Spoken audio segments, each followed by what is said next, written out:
What's up? All right, much better. Oh boy. All good? I believe we're getting there. All right. All right. Peekaboo. Oh, man. Nice. What's All right. going on? Just another day. I heard that. Word up. All right. So, very special episode. Very special, as you can tell from the intro. Mm-hmm. We're going to be talking about an infamous killer. Yes, very infamous. And for people who aren't aware, which I wasn't until the other day, somewhat famous for the wrong reasons. He's a piece of shit. Aren't most killers, though? Yeah, that's true. Get a little bit more centered here. But yeah, so Josh and Tyler reached out to me. You guys hear my voice every week on Crossing the Mic, but now you get to see my ugly face. Well, they got to deal with ours, so why not add another one? This is true. But they reached out to me and they said, you do true crime on your show, Money's Crazy Mind. You see the original logo right there. I haven't updated it to the new one yet. How do you feel about doing a crossover with us, talking some grody, shady mofos? And I'm just like, grody, shady mofos are my bread and butter. So, we decided on a documentary to watch. We chose one from Netflix, Conversations with a Killer, the John Wayne Gacy tapes. And here we are. So for the next 2 weeks on Crossing the Mic, it's going to be a team up between Money's Crazy Mind and Crossing the Mic. Yes, indeed. No talk about Maverick. I don't know if my wife is watching or not, and we have not seen it yet. Okay, that's fair. I decided that I will be the good husband and tolerate 2 hours and 11 minutes of torture for her to go see the movie. I don't know, just because I need to put my 2 cents in on that. You actually probably will like it. I promise. That's what I keep hearing. Mm-hmm. That's what I keep hearing, and that's why I decided, what the hell, I'll go see it. Everybody keeps saying that the movie is really good, even if you're not a Top Gun or a Tom Cruise fan. Mm-hmm. So very good. Yep. Okay. All right. So how do you guys want to start this off? Even though we got the Ice Cream Man music playing in the background, which is kind of creepy and kind of fits the tone of what we're talking about here. Well, how did you get into true crime? Let's start with that. Shockingly enough, it started in high school. Mm-hmm. I was taking sociology because it was a required course for graduation in my high school. Torture the little children. And I was investigating subcultures because I am a Juggalo, a proud member of the Juggalo family.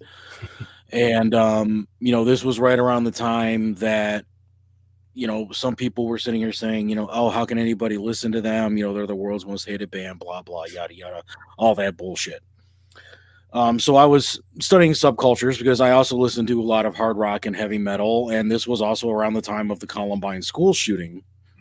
And Marilyn Manson had kind of made the press for the wrong reasons.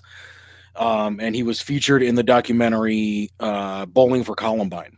And Michael Moore had brilliantly asked him the question, what would you have done differently than a lot of these other people, the teachers, the parents, the administration, blah, blah, yada, yada, would have done? And he says, the only thing I would have done differently is I wouldn't have said a word to these kids. I would have listened, because that's the only thing that nobody else has ever done.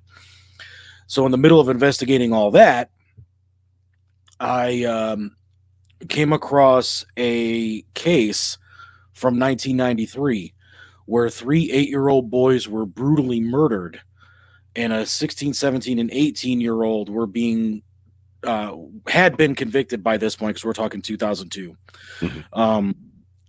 of the 3 crimes based on the fact that they wore black, listened to heavy metal music, and one of them was studying Wicca.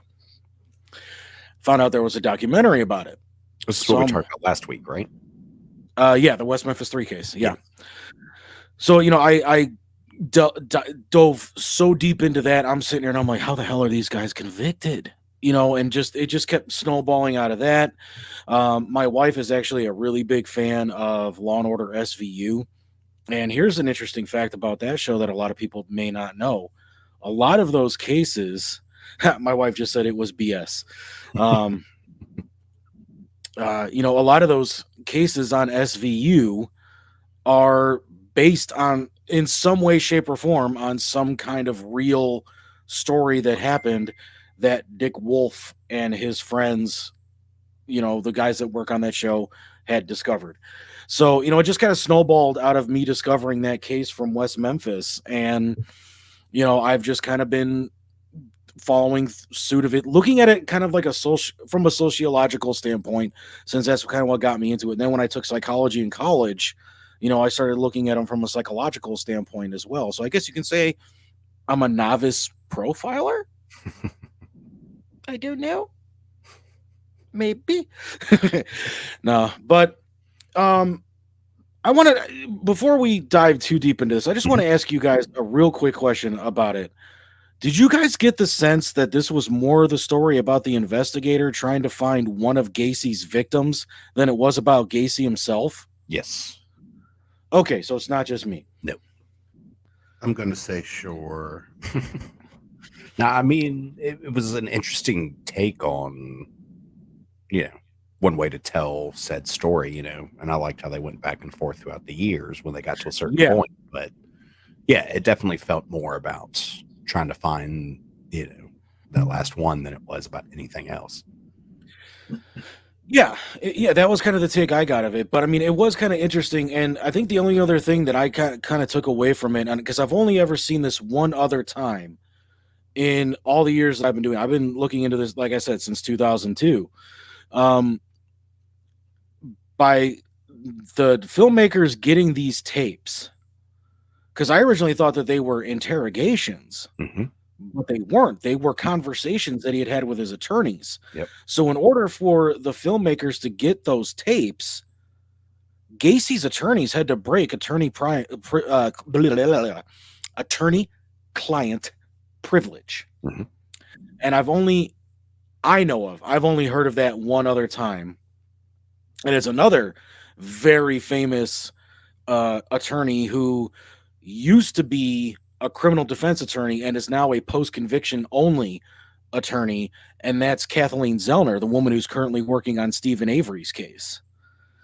One of her last cases as a criminal defense attorney, her client admitted to her that he murdered like 20, 30 people. And she then had to make the decision, do I break attorney-client? I can't say that phrase.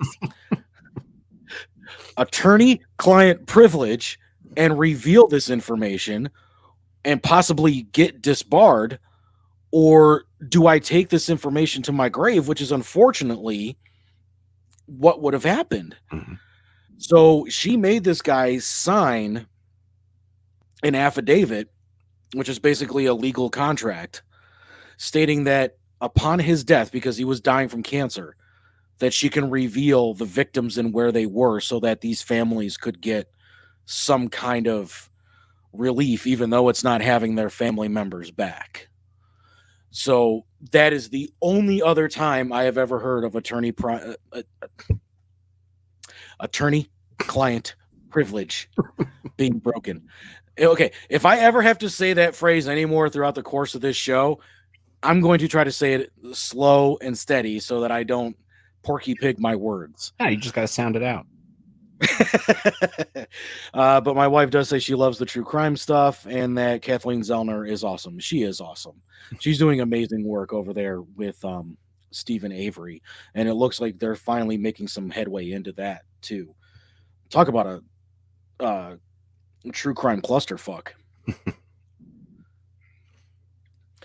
Okay, so part one, Mhm. and if we have time, we'll get into a little bit of part two, I think, because I didn't know it was 3 parts. It turned out to be 3 parts. Mhm.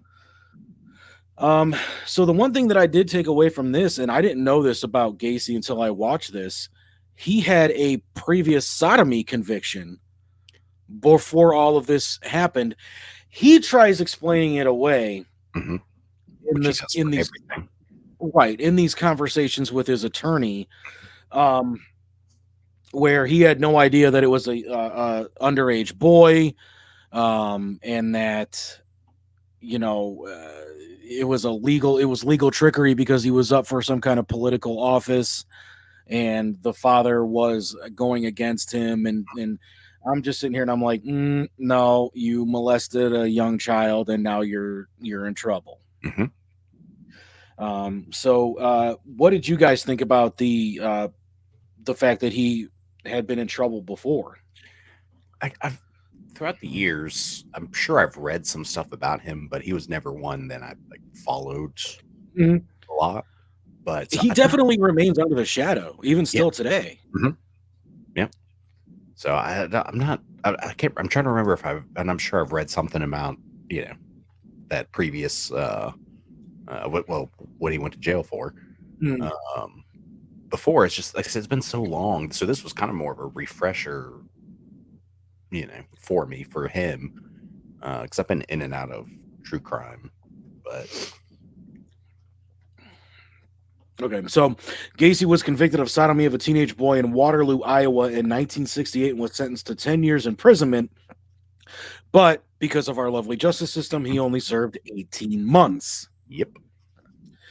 He got out due to good behavior because he started a JC's, right? JC's. Yeah, and I tried looking up what JC's were, and I couldn't find any information of it. I wonder if that's just a local thing for that area. Let's see. Can I open this in a new tab? He was a sick person. Oh yeah, John Wayne Gacy was definitely sick. My wife is commenting like a madman here. Gacy joined the local JC's chapter, but it doesn't say still what they are. Regularly offering extended hours to the organization in addition to the 12 to 14-hour days he worked managing 3 KFCs. At meetings, Gacy often provided fried chicken and insisted in being called the Colonel. He and other Waterloo JCs were also deeply involved in wife swapping, prostitution, pornography, and drug use. Mhm. So this is just a hootenanny of a great guy. Yep. So I found out the JC's is the United States Junior Chamber. It's a leadership training and civic organization for people between the ages of 18 and 40. Okay. So almost sounds like a NAMBLA,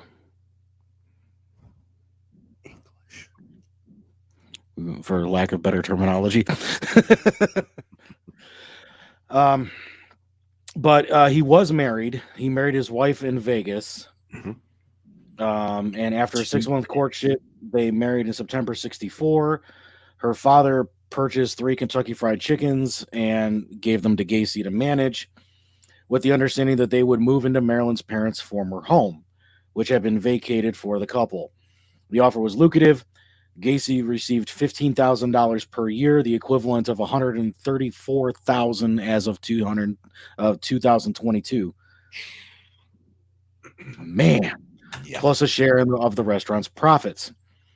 Following the obligatory completion of the management course, Gacy relocated to Waterloo with his wife, opened a club in his basement where his employees could drink alcohol and play pool. Although Gacy employed teenagers of both sexes at his restaurant, he socialized only with the young men. So, again, closet homosexual. And, back in the 60s, that was a little bit more understanding than it is today. Yep. Gacy made several comments during those tapes Mhm. that he was bisexual. Yes. That he wasn't necessarily homosexual, but that he was bisexual. He would have sex with anyone, is how he kind of put it. Mhm. Because that's not weird. He said he studied. Didn't he say he studied sexuality or something like that? Or he was a study of. I can't remember what he said. Yeah, he said something about he studied sexuality, or maybe it was psychology. Maybe it was something to do with psychology dealing with human sexuality. How did his wife not realize that? I think she did, or maybe she just was under the understanding that it was adults that he was cohorting with, not Mhm. teenagers. Yeah. So let's see here. Gacy gave the men alcohol before he made sexual advances. If they rebuffed him, he would claim his advances were simply jokes or tests of morals.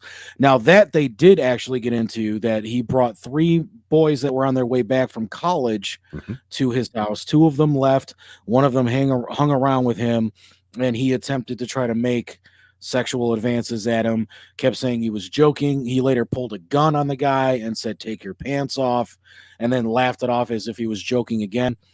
The man woke up in the middle of the night, found Gacy rubbing his leg, and then again threatening him if he didn't do sexual acts on him. The next day, the man did report it, did he not? I thought No. I don't think this one did. No. no, because Gacy had threatened him Mhm. if he did that. Yeah, but he told his friends about it, and his friends were just like, "Well, I mean, at least nothing happened." Blah blah yada yada. Yeah. So Gacy gave many of them alcohol, made sexual advances. If he were blah blah blah blah blah. Test of morals. That's what it was. He took morality classes, and that's where he came up with the homosexual, bisexual, heterosexual. Mhm. And I mean, back then, that probably would have made sense for the way that people thought about it back then. It was a morality issue instead of sexual orientation. Yeah. Because he did say many, many times during these tapes that he hated fags. Mhm. I'm sorry for the language, but that's the terminology he used. And so I mean, I always did find that funny. Like, wait a minute, like, we'll get into his crimes here in a minute. I just want to kind of break a little bit of this down before we get into the meat and potatoes of what was found in the crawl space, as it were.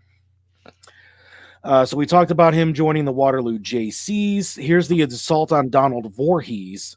In August of 1967, Gacy sexually assaulted 15-year-old Donald Voorhees, the son of fellow JC. Mhm. Gacy lured Voorhees to his house on the promise of showing him heterosexual stag films. That was the other thing that came up quite a bit. He would show them pornography. And that, what's a 15-year-old boy isn't going to sit there and be like, okay. Yeah. Regularly played at JC events. Gacy plied Voorhees with alcohol, allowed him to watch the film, then persuaded him to engage in mutual oral sex, adding, "You have to have sex with a man before you start having sex with a woman." Over the following months, Gacy similarly abused several other youths, including one whom he encountered to have sex with him with his own wife before blackmailing him into performing oral on him. Gacy tricked several teenagers into believing he was commissioned to conduct homosexual experiments in the interest of scientific research and paid them $50 each. In March of 1968, Voorhees reported to his father that Gacy had sexually assaulted him.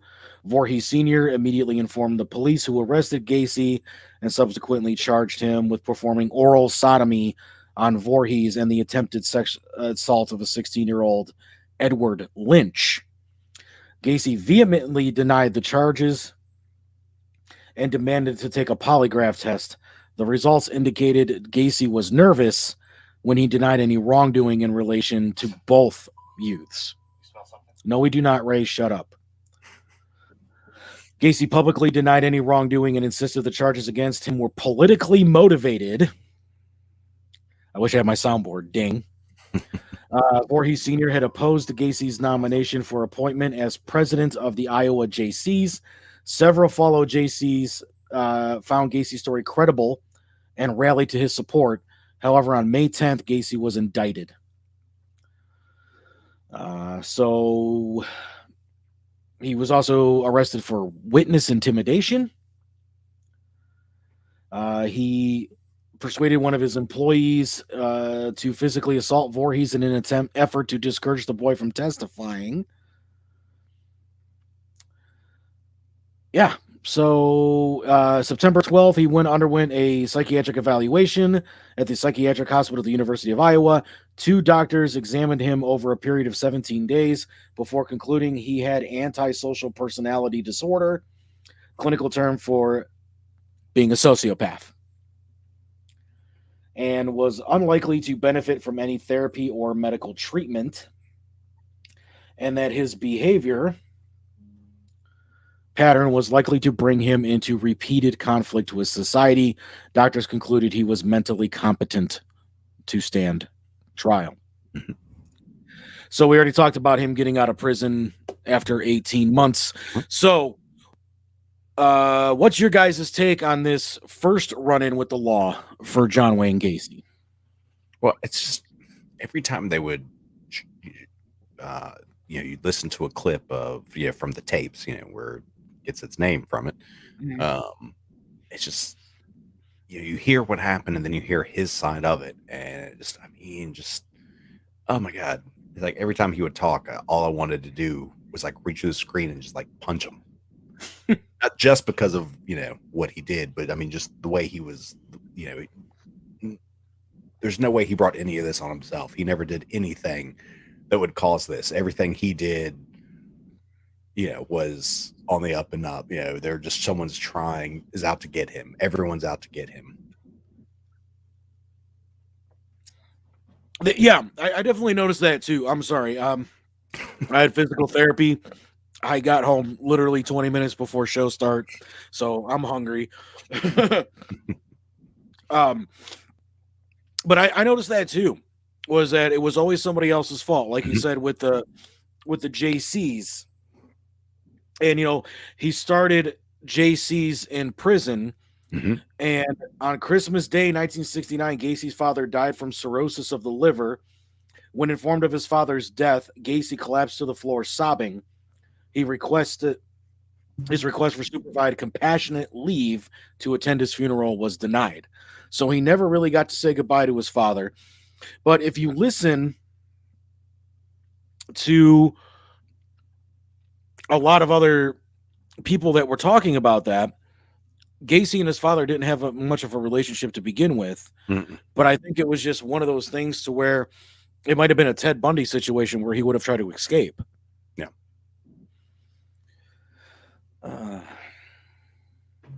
Okay. So we're up to 1970. Gacy was granted parole with 12 months probation. After serving 18 months of his 10-year sentence, conditions of his probation included that Gacy relocate to Chicago to live with his mother and that he must observe a 10 p.m. curfew. On his release, Gacy told friend and fellow JC Clarence Lane, who picked him up from prison and had remained steadfast in his beliefs of Gacy's innocence, that he would never go back to jail and that he intended to establish himself in Waterloo. However, within 24 hours of his release, Gacy had moved to Chicago. He arrived on June 19th and shortly thereafter obtained a job as a short-order cook in a restaurant. Which, if you remember the interview that he did from prison, talking about the JC program that he started in prison, he did say that once he got out, he would like to become a cook again because that's what he knows. So that was interesting. You get to see this other side of Gacy because they interviewed him about all the good things that he was doing in the prison. But then you hear him on the tapes with his attorney while he's awaiting trial for the 21 bodies they found in his crawl space. And it almost seems like it's just a chameleon skin that they're slowly trying to shed away. I'm not sure he fully knew who he was at that time. I don't think so either. Josh, you're awfully quiet over there, buddy. What did you think so far about all this? I don't know. Your all's notes are better than mine. I mean, I'm not gonna lie. I thought it was kind of interesting Mhm. in a way, because and I'm probably wrong about the dates, but all this stuff happened within like a 4 or 5 year period, right? The big stuff, not Yeah, it was like 72 to 70. 72 to 78. Yes. Yeah. Mhm. With short interludes in between, like 1968 when he sodomized the two boys, and then it appears that there's actually an incident that happened in 1971 as well that was not mentioned in the documentary. No. So, Is that the one where, because they mentioned, and this is later, obviously, they found like police badges. Isn't that the one where he used the police badge? that sounds right. Like they didn't go over exactly him using it in the special. They just showed that he had them, but I seem to remember him using that, badges to, have, to lure the boys into, his car. okay, yeah, we might be talking about the same incident here then. Yeah. So Josh, anything else that you noticed from this first part of the first episode? Oh, he's not even listening. Yeah. I see how it is. It's just like my wife. Nobody listens to me. Yeah, no, I'm just getting old. Oh God. Whew. No, I'm worn out between work and work. I hear you. Yeah. So, anything else that you took away from the special up to this point? Hold on, let me go through my notes. Should have numbered them. Numbered them. No, I just wrote it down as it went on, and I tried to keep up. I mean, I watched all 4 episodes. Was it 3? 3. Well, it's been almost a week. It was last Thursday. See, I watched it a couple of times just to make sure I picked up on the important parts of it. But I thought that the fact that for a guy that did what he did, came across, and I wrote it down just like this. Mm-hmm. He, of course, he was a very successful businessman because he had that construction business. But that's what I don't get is like, why would you throw all that away? Well, you thought he could get away with anything. Sick. Yeah. And it's a mental thing, but I thought that everybody that they talked to that survived said that he was very smooth, cocky, and arrogant. Mm-hmm. And you hear that in the tapes. Yeah, yes. It's on the page. Yeah. So I definitely agree with that. I definitely agree that what you said is that he came off as cocky and arrogant. And you hear that even when you listen to him just speak on like news interviews or whatever when he was running for, the Democrat committee thing that they were talking about, and how he had big plans. And I mean, even when he called his attorney about the police tailing him before they even knew that he had killed 21 people, he's just like, hey, can you find out why the Des Plaines police are following me?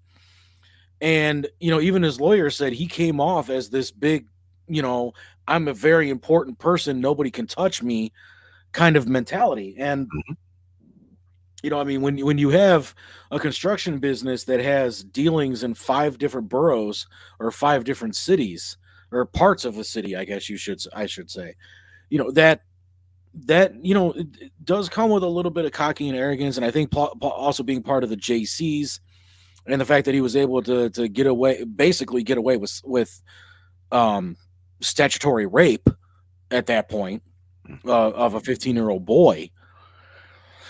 It's a little nuts.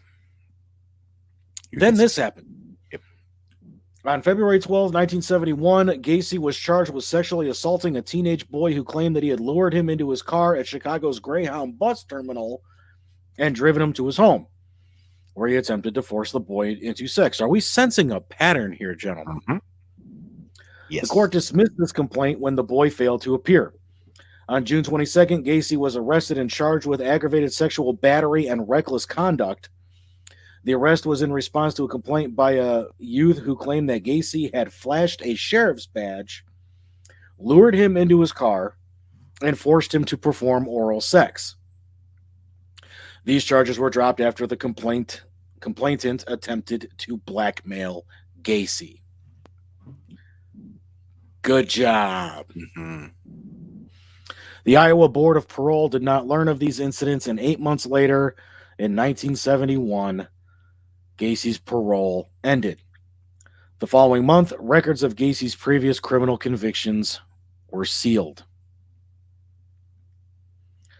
So, it basically looks, because of the way that the Iowa Parole Board handled this, Gacy did nothing wrong. And I don't know how these detectives, I didn't know that those were sealed. They never mentioned that in this documentary. Nope. So who did these detectives blow in Iowa to get these files if they were sealed?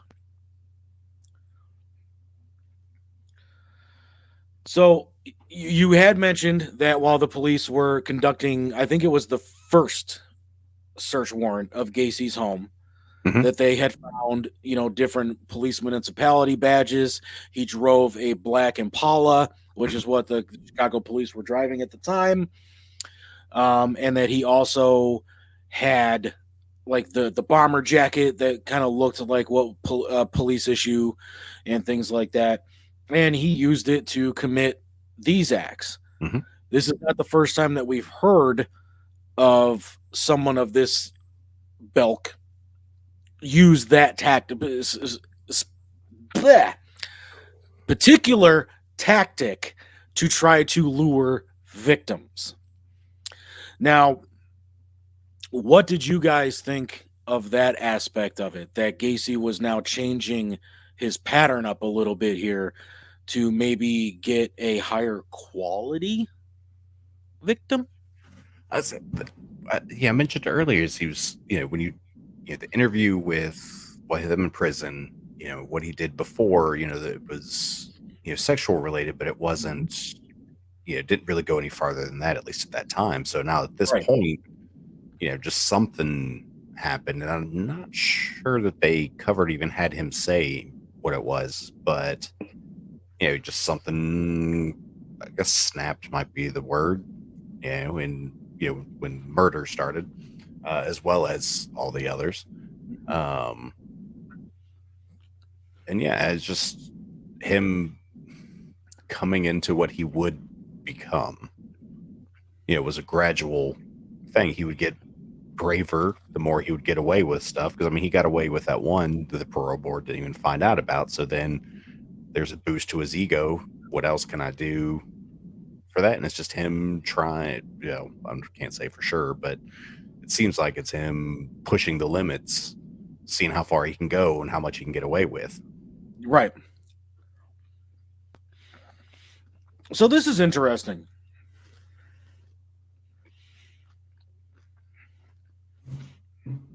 I was trying to figure out, because I don't think they talked about this in the documentary itself, when him and his second wife got divorced.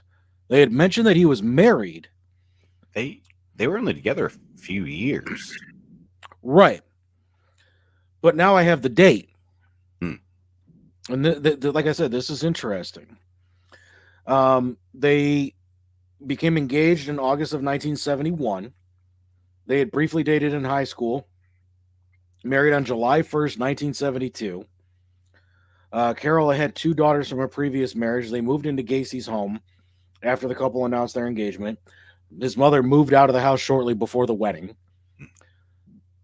By 1975, so he'd already been killing people for 3 years by this point. Mm-hmm.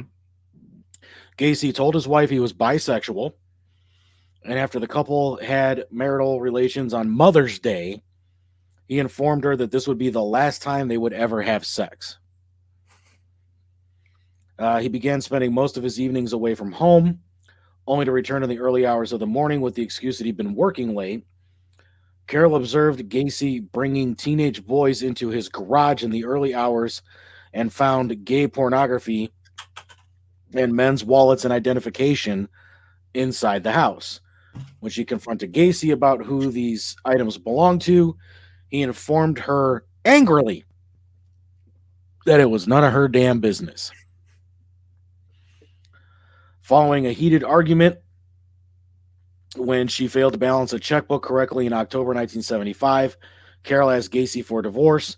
He agreed to his wife's request, although by a mutual consent, she continued to live at the West Somerdale house until February 1976, when she and her daughters moved into their own apartment. 1 month later, on March 2nd, the Gacy's divorce decree upon false grounds of Gacy's infidelity with women was finalized. With women. He had infidelity with men, not women. Mm-hmm. Interesting. Yeah, So they he never started... went into any of that. Huh? They never went into any of that. No. That's why I found this part of this very interesting. I decided to do a little bit more deeper research just so we can get a little bit deeper into the mind of John Wayne Gacy.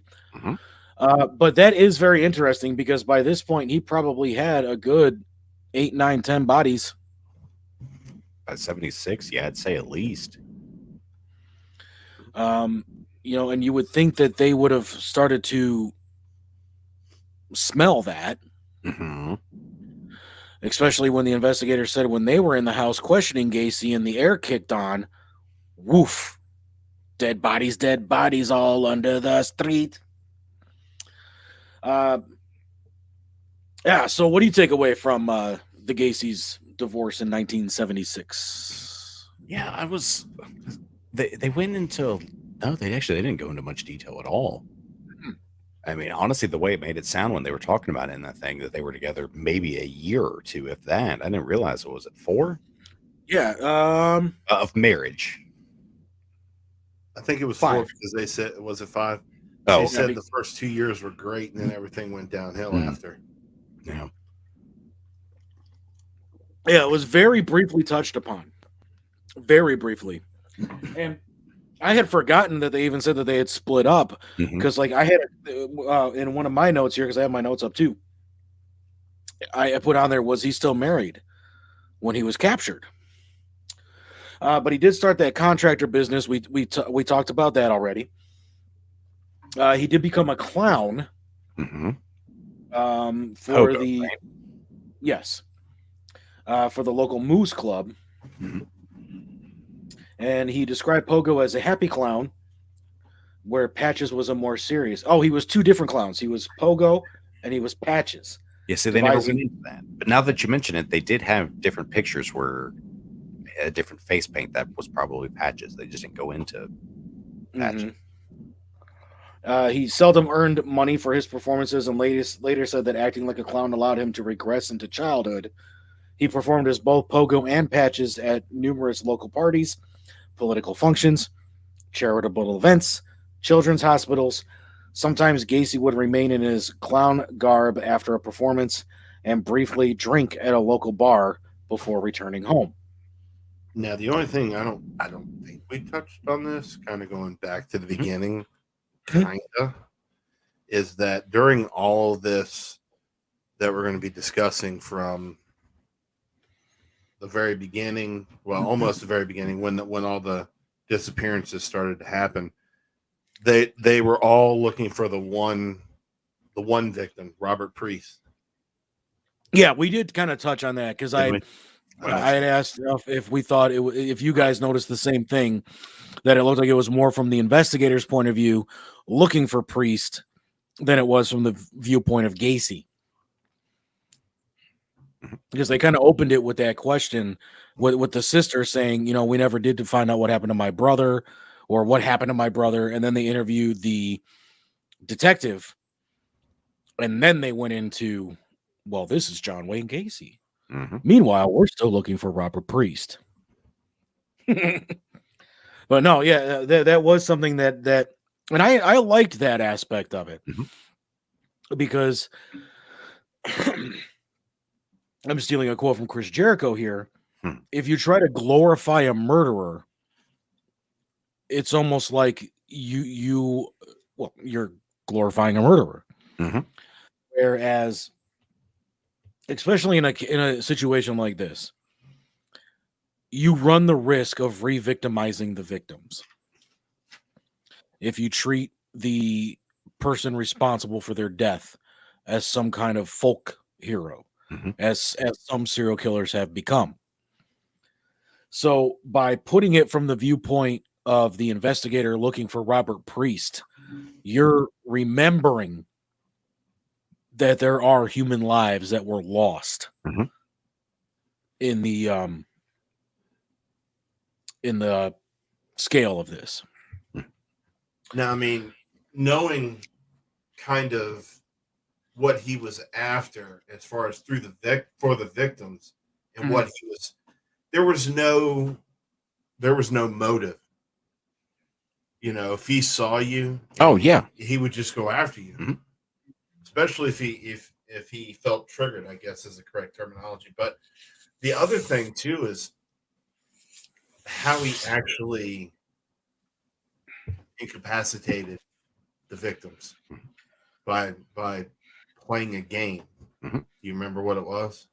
Well, there are a few different ones. Well, the big one that they touched on was the handcuffs, and then the chloroform, chlorophyll, whatever they call it. I couldn't spell it right. I just put knockout drug.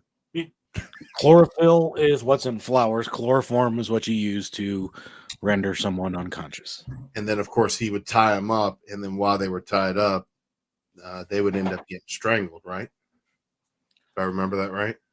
Yeah, he would tie nooses around their neck and put a stick in there and tighten it up. Yeah, he would trick them and say, I just had a bottle of Faygo Rock and Rye explode on me. I'm sorry.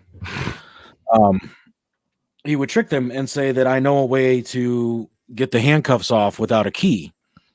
And they would struggle with it for a while. And then they would finally give in and say, okay, how do you do this? And he goes, with a key.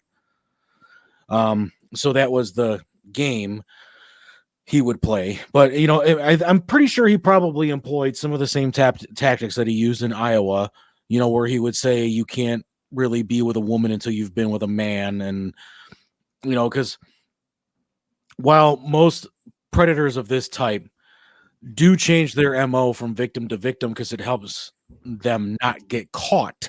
He didn't really do that. No. And that's kind of what I was getting at, was that, you know, he really didn't do that, but he also figured he was untouchable since he got away with it in Iowa. So we started the PDM company,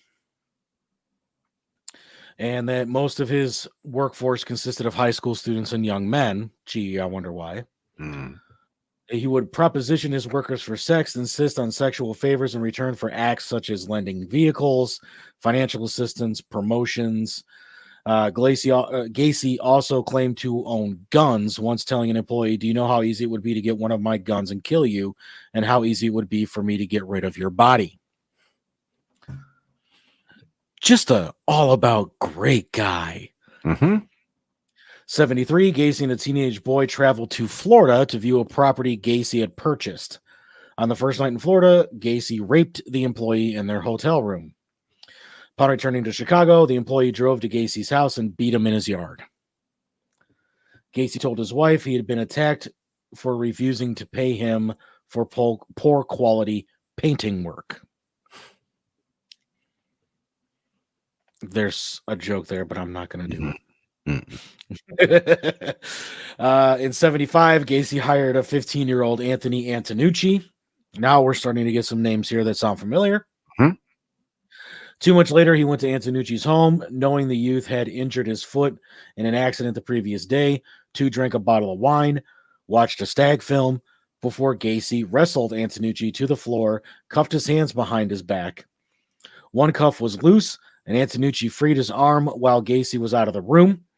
When Gacy returned, Antonucci, a high school wrestler, pounced on him, wrestled Gacy to the floor, obtained possession of the handcuff key, cuffed Gacy's hands behind his back.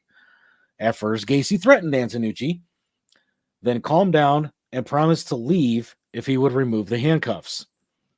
Antonucci agreed. Gacy left. Antonucci later recalled that Gacy told him, "Not only are you the one who got out of the cuffs, you got them on me." That was a line.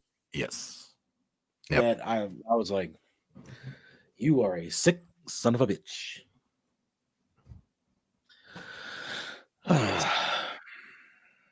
All right. Now we're getting into the meat and potatoes here. Mhm. There's a sneak peek coming up. Oh my, oh boy, oh boy, oh boy. I read the comment.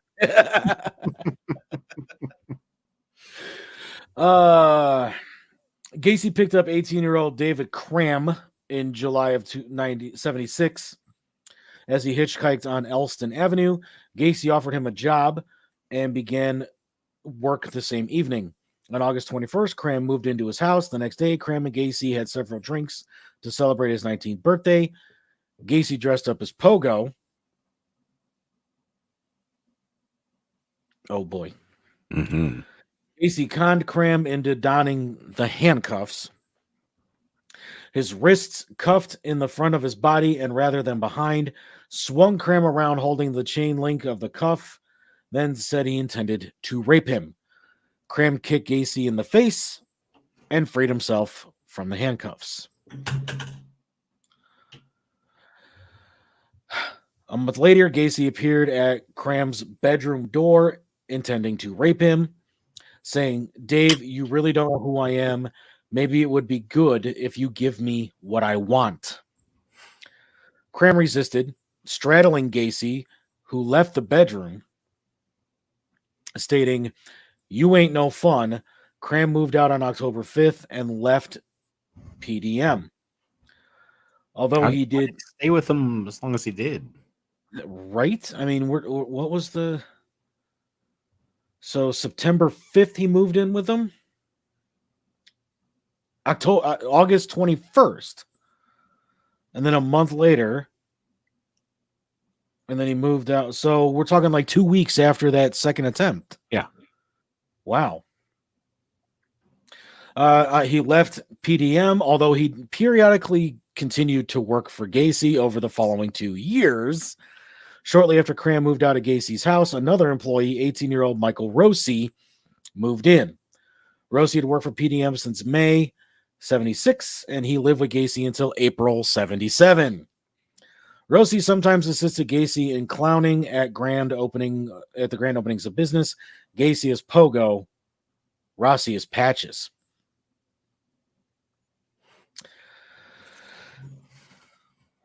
That's not weird. Yeah. No, not at all. That's normal. All right. So obviously we see he has a type. Yeah. Impressionable teenage boys. Now, here's the one thing that I'm not understanding. We now have 3 former employees of PDM who have had some kind of strange, almost sexual encounter with Gacy. Now, we haven't gotten into if anything happened with Rossi yet, but Rossi's dressing up as Patches. So you can only assume that something had to be going on.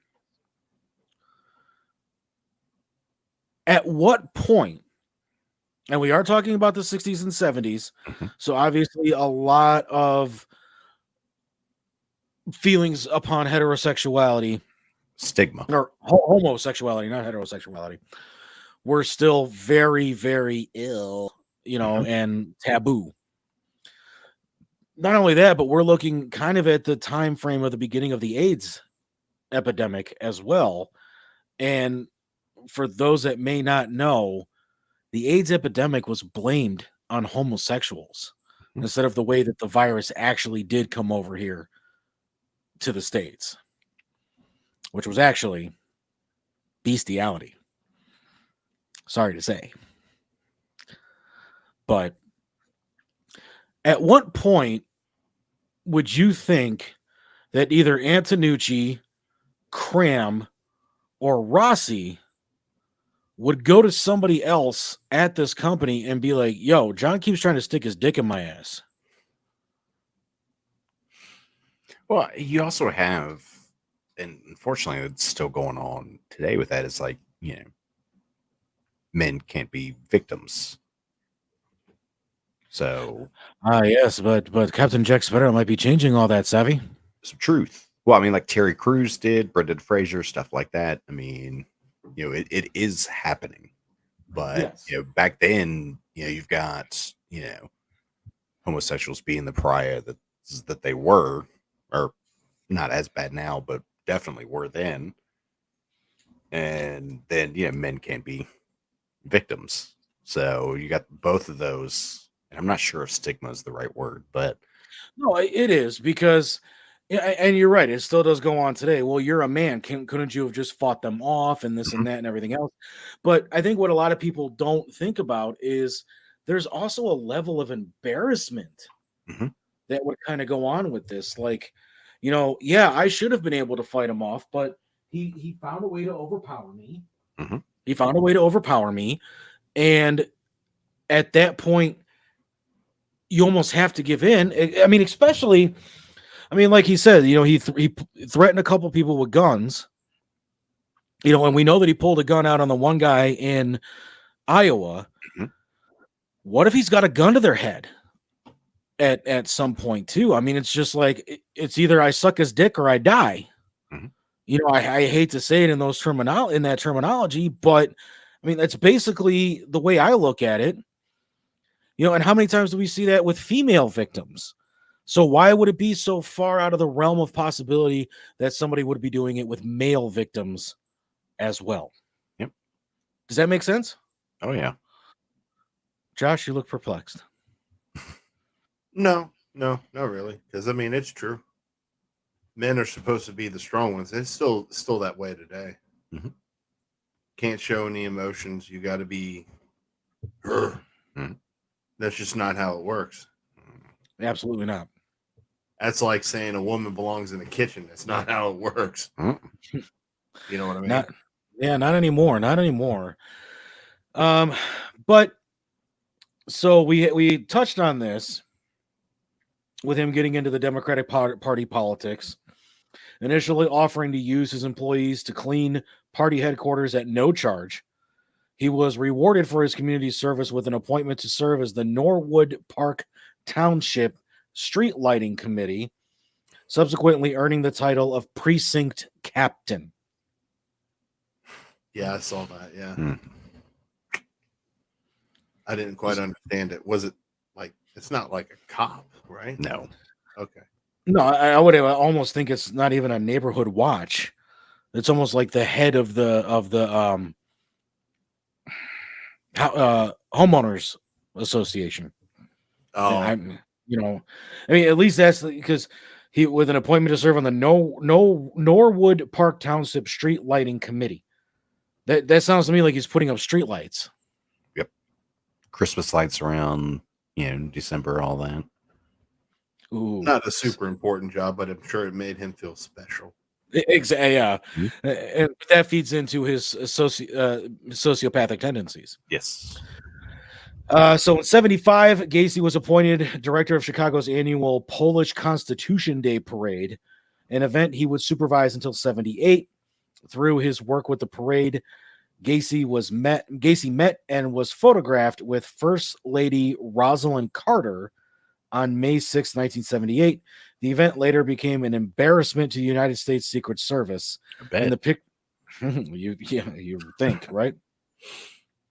In the pictures, Gacy is wearing an S pin, indicating a person given special clearance.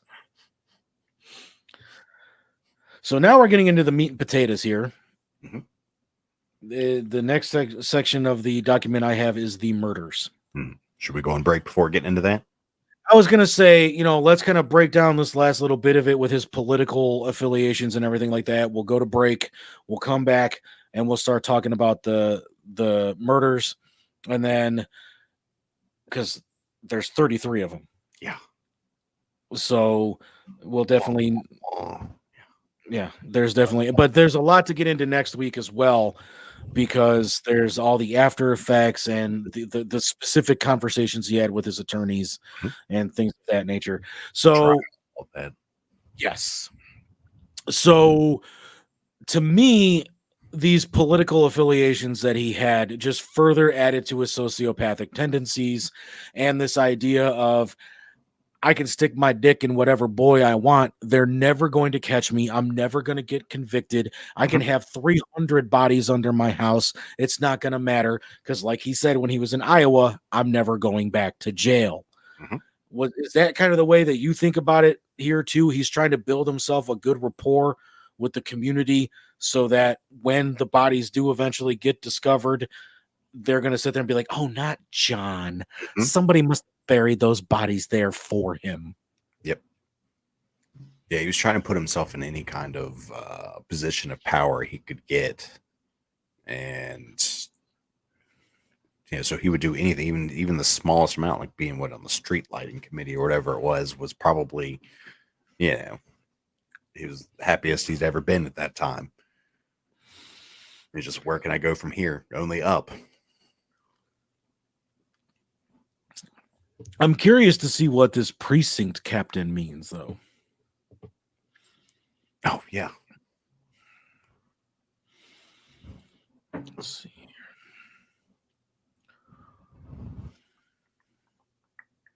I don't know.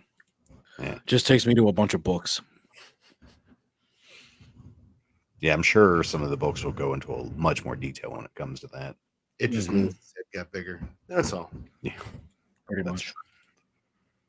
Nothing much more than that, probably. Because they didn't really go into detail with it because it doesn't really mean anything. It just is a title that means shit, pretty much. It's like saying you're the assistant to the assistant to the assistant manager. It's pointless. Not to him. No, muy importante. Yes. I don't speak English. Yeah, but so far, what we can say about Gacy, because we are up to the time when the investigators start looking for Robert Priest. So far, what we've taken away from Gacy is that he's definitely a sociopath. He definitely has a little bit of a delusion of grandeur because he thinks that the more political affiliations, titles, and things of that nature that he gets, that the more invincible he becomes. He's also getting very cocky in the way that he's acting around these young boys. He's already lured one of them with a sheriff's badge. He's driving a car that's very similar to a police vehicle. He's wearing a jacket that's very similar to a police jacket. And, he's also tricking some of his employees. Hey, I'll make you foreman if you suck my balls. Let me jiggle. Yeah. Let me jiggle your testes. I'll give you a $3 raise. Who knows what he's doing at that point? But we're getting up to the point to where 33 bodies are found in the Gacy home. With that, why don't you guys take me to break? It's your show. You got it. All right. So we got a very special thing coming up. And I honestly think that Lee might be a bit jealous, especially if he recognizes who this person is. So good luck.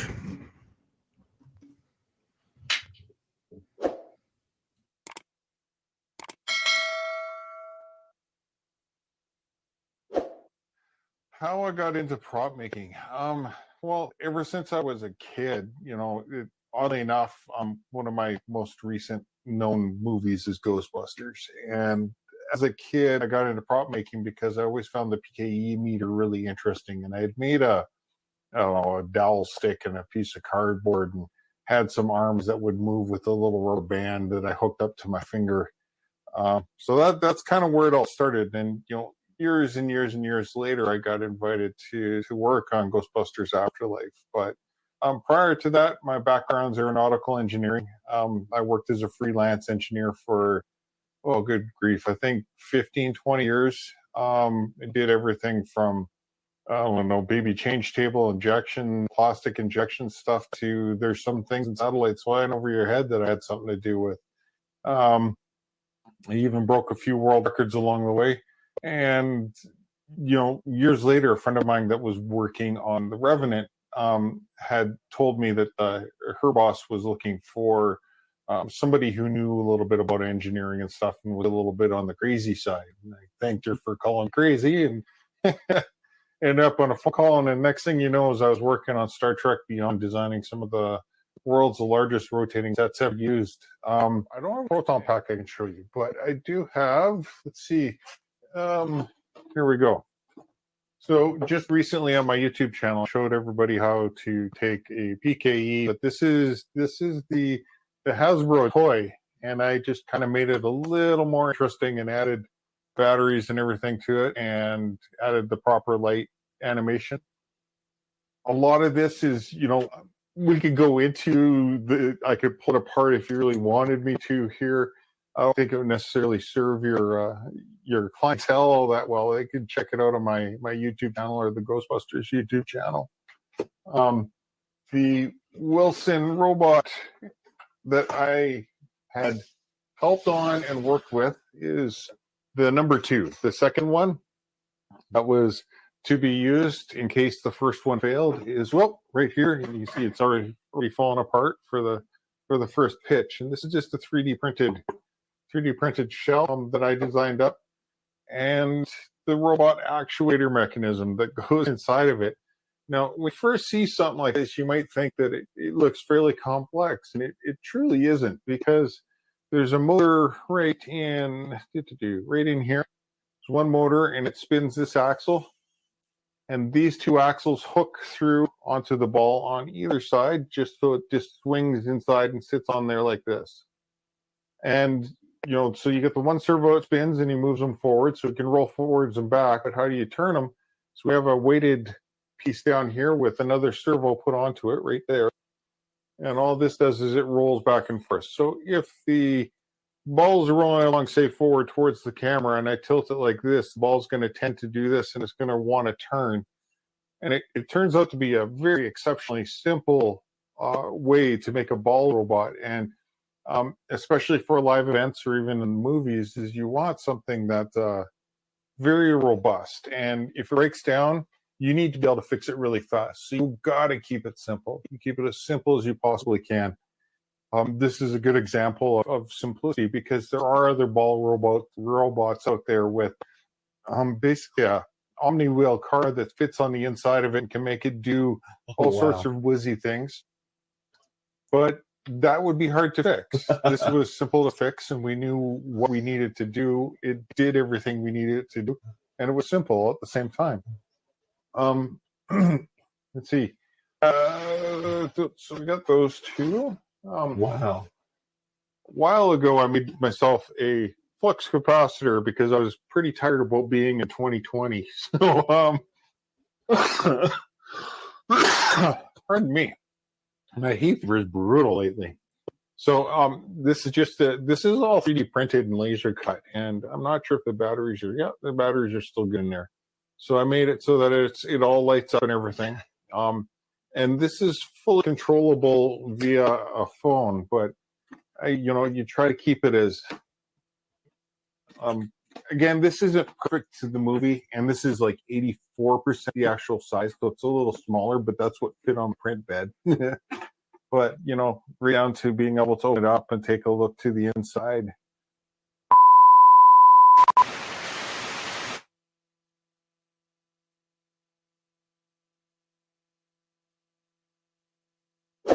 If I bleed tonight, if I am sad tonight, I don't have a job to find. And if I work tonight, if I'm so tired tonight, I'll fall asleep when I'm home.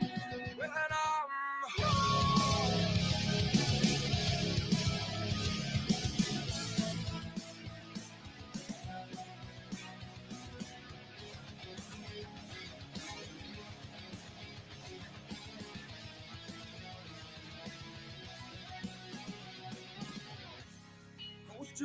far from here, focused on my own way, with never looking back to those who lived in fear.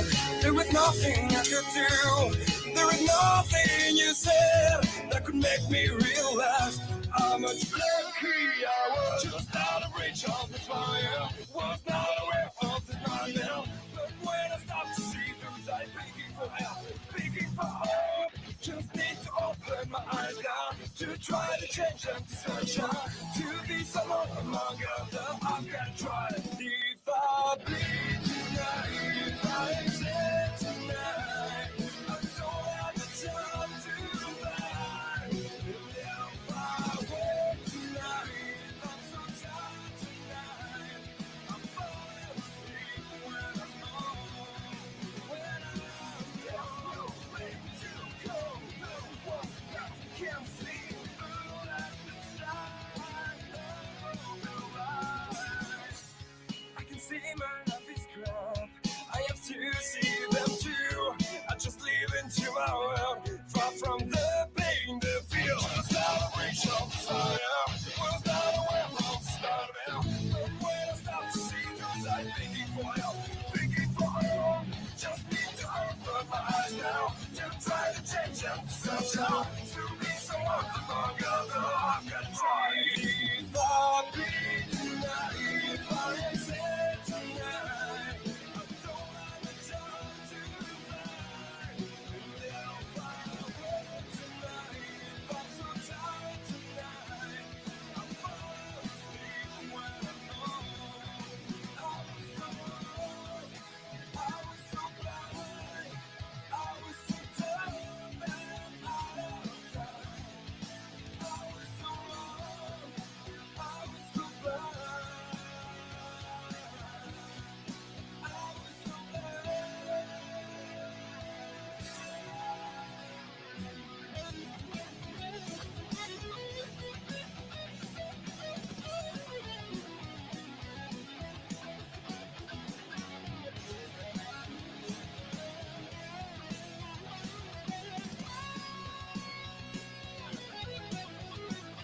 If I bleed tonight, if I'm sad tonight, I don't have a job to find. If I wait tonight, if I'm so tired tonight, I'm falling asleep when I'm home.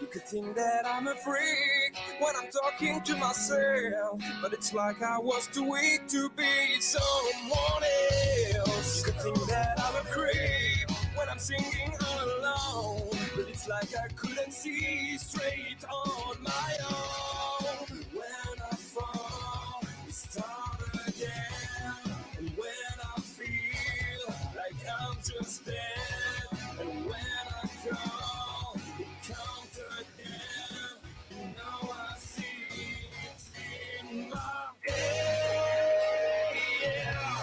There's something that saves me all the time.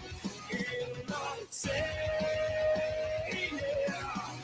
It appears when I'm breaking down, like a whisper in my head, coming from out of nowhere, like a whisper in my head, when I got something to say, like a whisper in my head, when I'm unable to speak, coming from somebody else. Now no, it is just stronger than myself. That's the way I have to live. Now they fall down every night. In the end, I'm not alone, and that's my life.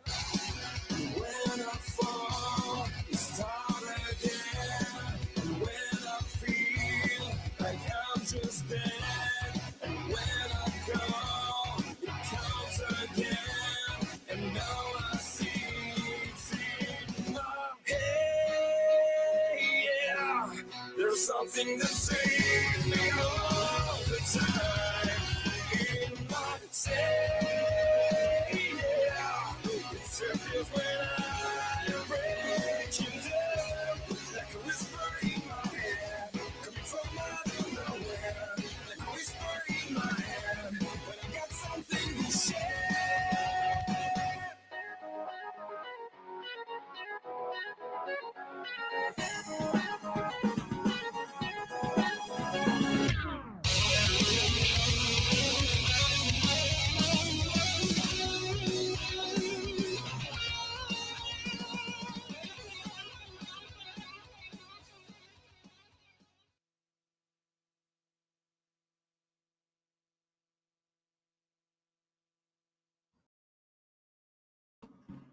Burp, burp, meow. Burp, burp, meow. Okay. Did we make it? Are we back? We are back. Yeah. All right. And yes, the second that video started playing, I knew exactly who that person was. He was one of the visual effects coordinators for Ghostbusters Afterlife. And he also kind of hit my heartstrings there when he said he worked on Star Trek as well. Yes. That is going to be an upcoming video podcast episode on our YouTube channel and wherever you find your podcast. Coming up in, I believe, 3 weeks. 3 weeks? Let me get the proper stuff for this. I think it's 3 weeks. It's June 26th. 4 weeks. It's a Sunday. Yeah. 6 a.m. Sunday, 6 a.m. It's a good episode. I had fun with that one. Yeah, it seems like you did, playing with flux capacitors and the Wilson ball that was thrown out at the Cleveland Guardians game and PKE meters, and you had lots of fun playing with toys. Yes. And I tell you what, man, that was a fun conversation. And not to give too much away, but the people that he got to work with, people that he met, I mean, obviously, Ivan and Jason Reitman. Yeah. Yeah. Yeah. So, no more fun. Now it's time to unfortunately get into the knit and grit of this unfortunate story of the murder of 33 young men and boys at the hands of John Wayne Gacy. Now, we could have gone into more of his personal life, like, you know, when he was born and, you know, how his family life was and all of that, but to me, that would be glorifying a murderer, and I don't really want to get into that. You know, so needless to say, and this did come up quite a few times during the documentary, that the relationship with him and his father was not good, to say the least. And that even though he was very upset that he couldn't go to the funeral of his father, they had said that he hadn't seen his father in what, like 11 years, I think they said? That, yeah. Yeah. All right. So, there's no easy way to say this. You're pregnant? No. I'm sorry. Obviously, a lot of this content is going to be graphic in nature. So to For anyone mature that, audiences only. I was going to say, you know, discretion is advised, you know, but on our end, we'll be completely ignored. So it's up to the parents to parent their children. At this point, I'm looking at you. So would that be XR, XZ? What is it? What's ZR 719? I don't know. What's the date? 17? That one. Well, there's no nude content, so I mean, we don't have to worry about that. I mean, we just rated R. Yeah. Because it's not pretty. Or in this day and age, it could be PG-13. TVMA. Yes. Yes. TV Ma? Mm-hmm. Oh. Yes. But this video is brought to you by good old H2O. Mhm. Not a sponsor. But it does bring life. Apparently, Windows 11 says it wants attention. Mm-hmm. at least it All right. didn't say updating in like 5 seconds. No, that happened to me earlier. Okay, so it says Gacy murdered at least 33 young men and boys, buried 26 of them in the crawl space of his house. Was it 26 or was it 29? 26. Well, I think Because he I had one. 29. He had one or two that weren't in the crawl space. I think he put one in his In the barbecue. garage. Yeah, and And then under the barbecue. Yeah. And then there was also some that he threw in the river. Mm-hmm. I think he threw a couple No. in there. The priest boy was one of those. Yes, Peace was one that they found because he Peace. floated. On priest. Yeah. Yes, Close that enough. Yep. Because he floated. That's how they found him. Yep. His victims included people he knew and random individuals he lured from Chicago's Greyhound bus station or simply off the streets with the promise of a job and offer them drink, drugs, or money for sexual favors. Some victims were grabbed by force. Others conned into believing Gacy, who often carried a sheriff's badge and had spotlights on his black Oldsmobile, was a popo. Gacy usually lured a lone victim to his house, although on more than one occasion Gacy would also had what he called doubles. 2 victims killed in the same evening. Inside Gacy's home, his usual modus operandi was to ply a youth with drink, drugs, or generally gain his trust. Oh, here we go. I lived in Chicago at the time of the Gacy. People were freaking out. No one even considered Gacy as a suspect. And that is, I think, a big part of this, is that very much like Ted Bundy, very much like, I don't want to say Dahmer, because I think everybody knew Dahmer was kind of a weirdo. Yeah. But a lot of those serial killers around that time, nobody would have ever suspected it. I mean, especially Ted Bundy. I mean, the guy was going to school to be a freaking lawyer. Mm-hmm. And even defended himself in his own trial. Yep. Helped himself escape from prison. But yeah, I mean, and that is the weirdest part about this whole thing. People with those secret second lives and everything like that, especially with his when we talked about it before break, his political affiliations. Mm-hmm. You got this. Hi, Josh. Justice Warrior says.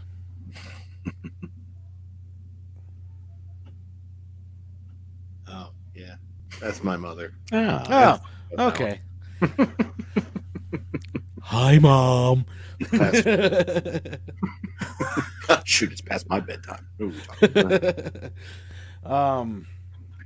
where was I headed? Okay, so his modus operandi was to lure with drink, drugs, generally gain his trust. He would then produce a pair of handcuffs to show them a magic trick. Your mom said LOL to my hi, Mom.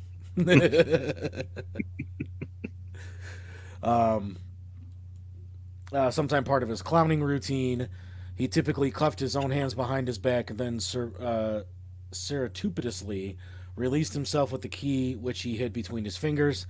He then offered to show his intended victim how to release himself from the handcuffs. With his victims monocled and unable to free themselves, Gacy then made a statement to the effect of, "The trick is you have to have the key." Gacy referred to his act of restraining his victims as the handcuff trick, which we spoke about earlier. Yep. All right, here's where we start to get a little graphic. Having restrained his victims, Gacy proceeded to rape and torture his captive. Frequently began by sitting or standing himself above his victim's chest before forcing the victim to fillet him. For those that don't know, fellatio is blowjob. Gacy then inflicted acts of torture, including burning with cigars, making his captives imitate a horse as he sat on their back and pulled upon makeshift reins around their necks, and violation with foreign objects such as dildos, prescription bottles, after he had sodomized his captive. In the words of Dr. Peter Venkman, ouch. Mm-hmm. To immobilize his captives' legs before emerging in acts of torture, Gacy frequently manacled their ankles to a 2x4 with handcuffs attached at each end, an act inspired by the Houston mass murders. He is also known to have verbally taunted many of his victims throughout their continued abuse, and to have dragged or forced several victims to crawl into his bathrooms, where he partially drowned them in the bathtub before repeatedly reviving them, enabling him to continue prolonged assault. Maybe I shouldn't have eaten before this. In instances when a victim had pleaded to be killed as opposed to continuing to endure torture, Gacy would make a statement to the effect that he would kill his victims when he wanted to. That doesn't scream raging psychopath. I don't know what does. Sadistic mofo came to mind for me. Mm-hmm. But we're not done yet, ladies and gentlemen. Mm-mm. Gacy typically all murdered his victims done. by placing a... What was that, Josh? I'm sorry. This has only just begun. Yeah. Typically murdered his victims by placing a rope tourniquet around their neck before progressively tightening the rope with a hammer handle. He referred to this act as the rope trick, frequently informing his captives this is the last trick. In at least one instance, he had read part of Psalms 23 as he tightened the rope around his victim's neck. Occasionally, the victim had convulsed for an hour or two before dying. Although several victims died from asphyxiation, from cloth gags stuffed deep into their throats, except for his two final victims, all were murdered between 3 a.m. and 6 a.m. After death, Gacy usually stored his victims' bodies under his bed up to 24 hours before burying his victims in the crawl space, where he periodically poured quicklime to hasten the decomposition of his victims.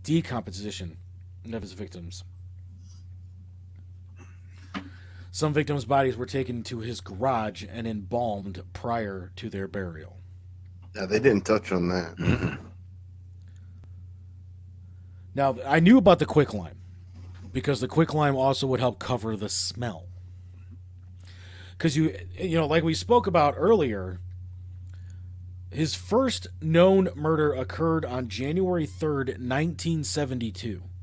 So by this point, he's already married to his second wife, I think. Or around the time. They were married on July 1st, 1972.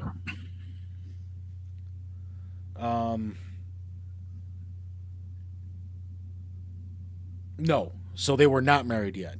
Mm. So mommy was still living in the house, but the fiance had not yet moved in. Your mom said Gacy's wife claims she never knew, even though he buried them in his crawl space. You know what, though? I mean, I can kind of understand that because most of the victims that would have been there prior to their marriage were there before she moved in.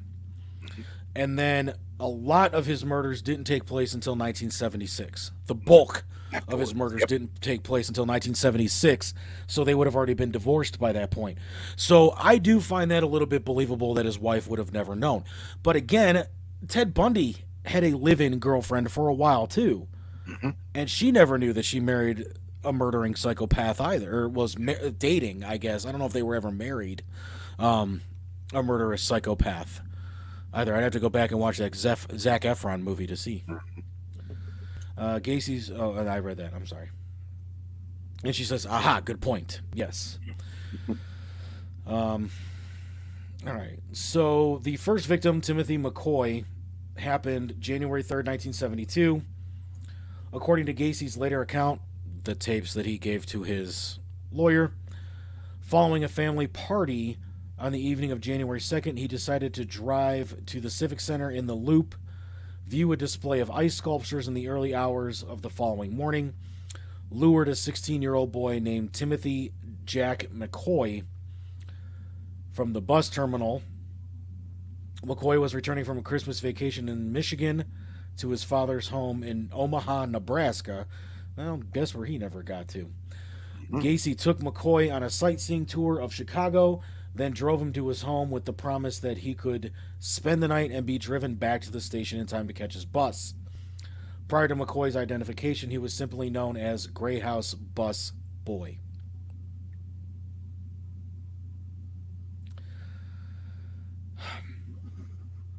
Gacy claims he woke early the following morning to find McCoy standing in his bedroom doorway with a kitchen knife in his hand. Okay, so this is who they were talking about. He then jumped from his bed, and McCoy raised both arms in a gesture of surrender, tittling the knife upwards and accidentally cutting Gacy's forearm. Gacy twisted the knife from McCoy's wrist, banged his head against the bedroom wall, kicking him against his wardrobe and walking towards him. McCoy then kicked Gacy in the stomach, doubling him over. Gacy then grabbed McCoy, shouting, "Motherfucker, I'll kill you." He then wrestled McCoy to the... Sorry, Mom. I used potty mouth language. He then They wrestled... don't worry about that. Okay. He then wrestled McCoy to the floor and stabbed him repeatedly in the chest as he straddled him. As McCoy lay dying, Gacy claimed he washed the knife in his bathroom, then went to his kitchen and saw an opened carton of eggs and a slab of unsliced bacon on the kitchen table. McCoy had also set the table for two. He had walked into Gacy's room to wake him while absent-mindedly carrying the knife in his hand. Gacy buried McCoy in the crawl space and later covered his grave with a layer of concrete. In an interview several years after his arrest, Gacy said that immediately after killing McCoy, he felt totally drained, yet noted that as he stabbed McCoy, as he listened to gurgulations and gasping for air, he had experienced a mind-numbing orgasm. He added, "That's when I realized that death was the ultimate thrill."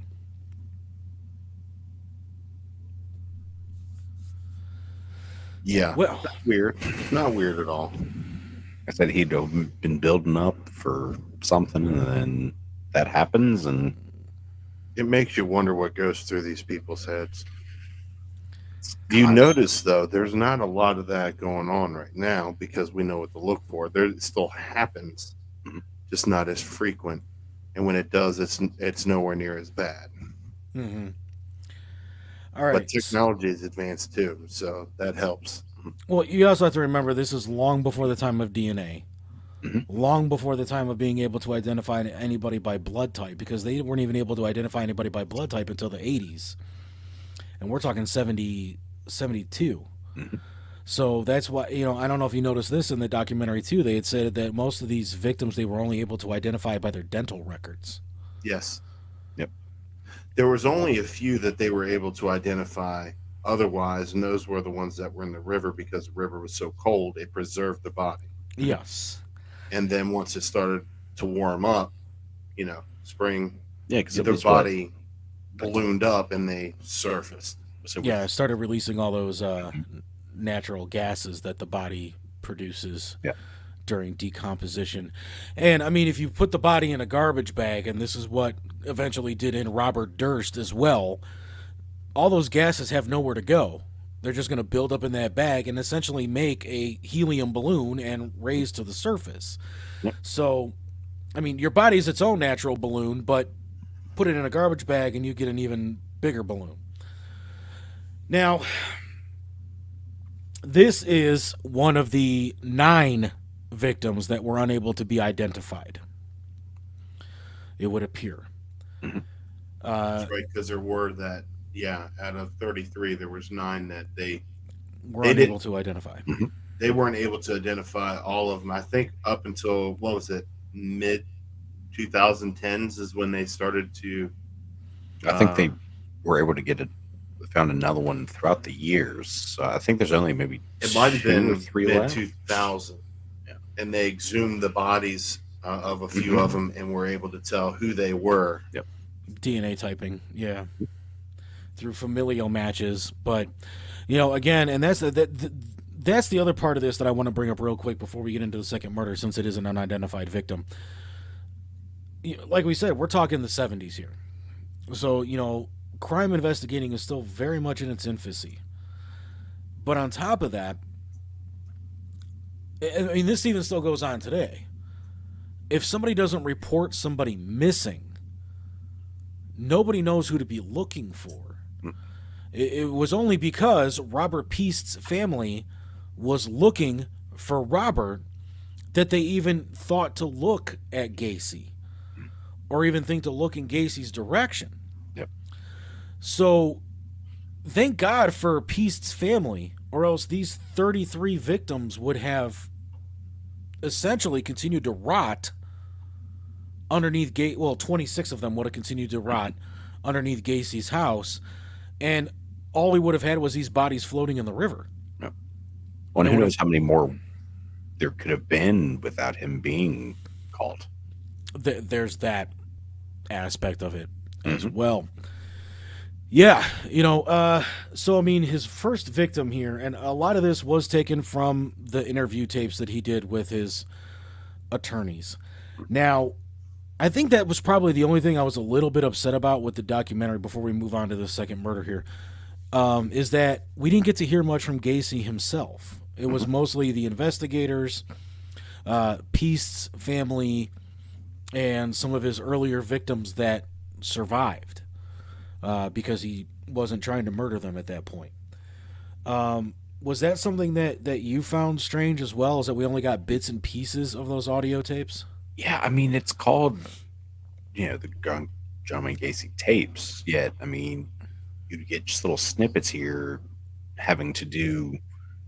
The ones they had were good concerning what part they were talking about as far as certain murders or what he was going through. But at the same time, it's like, it's called the John Wayne Gacy tapes. You're kind I of want to hear from Gacy. right.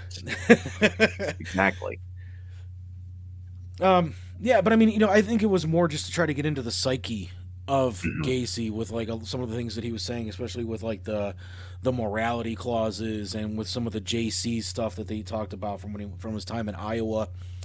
And as you had mentioned earlier, how he kind of felt about some of the victims, and how he was just like, well, I mean, who misses a homosexual, and these boys were trying to do this to me and I was just trying to fight them off, or, they promised to do this and they didn't do it, so fuck them, I killed them, and that to me was the more shocking part of it, was just the absolute lack of compassion for a lot of these victims, or how it's their fault because they didn't do what they were supposed to do, or, something like that.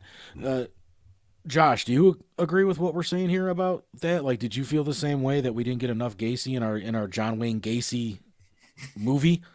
Yeah, that was part of it. The one thing that, but the one thing that we touched on the JCs, but we didn't touch on, at the time when he was in prison, he started the largest in that area when he was in prison. Because that's part of the reason why he got paroled. Yeah. Yeah. But yeah, no, I mean, that definitely was interesting that he was able to start the largest chapter of the JCs, and they were all convicts, because they're upstanding citizens of the community. Or probably, as he would say it, they're just the ones that got caught. Yes. Well, there's some truth behind that. Absolutely there is. So, this murder happened around 1974. So by this point, his second marriage is already starting to fall apart. Mhm. The victim remains to this day unidentified. Gacy strangled him and then placed his body in the closet before burial. Now, wait a minute. Hold on here. How did his wife not find a dead body in the closet? See, that was the other thing that I found confusing. I don't know if it was his first wife or his second, but Second. didn't she knew. She knew what he was doing and just didn't acknowledge it. She Not the Well- murders, but the homosexuality. Because he admitted it to her. Mhm. That's part of the reason why they got the divorce. Yep. Um, No, it's like, yeah, I mean, yeah, I don't And deep down inside, she had to have known something was going on too. I mean, why would you spend hours upon hours in the garage and then Well, come she out also found boys' identification, their clothes, their wallets, things like that. And she started questioning him about it, and he would just tell her, mind your damn business. Mhm. Now, here's the other interesting thing here, and I think your mom might have been onto something here. Later stated that body fluids linking from the victim's mouth and nose started staining the carpet. As a result, Gacy regularly stuffed cloth rags, the victim's own underwear, or a sock into the mouths of subsequent victims to prevent such leakage from occurring. You would think those bodily fluids would have a certain odor. Mhm. Like, your wife don't come home and be like, hey, John, it smells like shit in here. What the fuck's going on? You know, did you shit your pants? Like, Yeah. But she claims she had no knowledge. And, you know, again, you know, maybe the closet was in the garage. I mean, we don't know. I mean, because that's where he did all of his stuff at, was in the garage. You know, so, I mean, I guess there's a possibility that maybe she still, at this point, could not have known. But also, the quicklime does hinder the smell. So if he did cover the body in quicklime while it was in the closet, there's the possibility of that. But it doesn't sound like he did. You know, but I mean, is this a closet that nobody ever opened in this house? I mean, she had kids too. You know, they're Two of them. snoop around. Hey, want to go play hide and seek? Okay. Hey, is there supposed to be a dead guy in the closet? Yeah. Okay. Like, I mean, I'm not trying to make light of it. No, but no. I mean, Yeah. it's just, these are questions that people, you know, especially in today's with what we know about all this shit, Mhm. that these are questions that you would think people would be asking. But again, we didn't have Criminal Minds back in 1974 either. So, I mean, John Douglas had not started doing criminal profiling yet. So, I guess there's still that possibility that people may not have known what to look for. You know, and I mean, I don't know. Maybe this dude's shit didn't stink. I mean, who knows? Here we go with an I do not want to get into all 33 victims because No. we'd be here until 2059. Mhm. But we'll talk about some of the ones that are definitely more poignant. So, July 31st, 1975. Is this still before the divorce or after it? I think the divorce was finalized, but they were still living there for a little bit longer. Like, it wasn't 76 they moved out, but they hadn't been together for a while, but they still lived in the house. Following an argument in October 75. So she was still living there and they were still married at this point. This is the murder of John Buckovich, which was another victim that they mentioned on the special. He was an 18-year-old employee from Lombard. Disappeared. Buckovich's car was found parked near the corner of Sheridan and Lawrence with his jacket and wallet inside and the keys in the ignition. So basically, Gacy said, hey, come steal this car.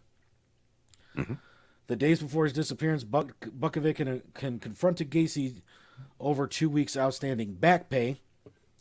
Buckovich's father, a Yugoslav immigrant, called Gacy, claimed he was happy to help search for his son, but was sorry Buckovich had run away.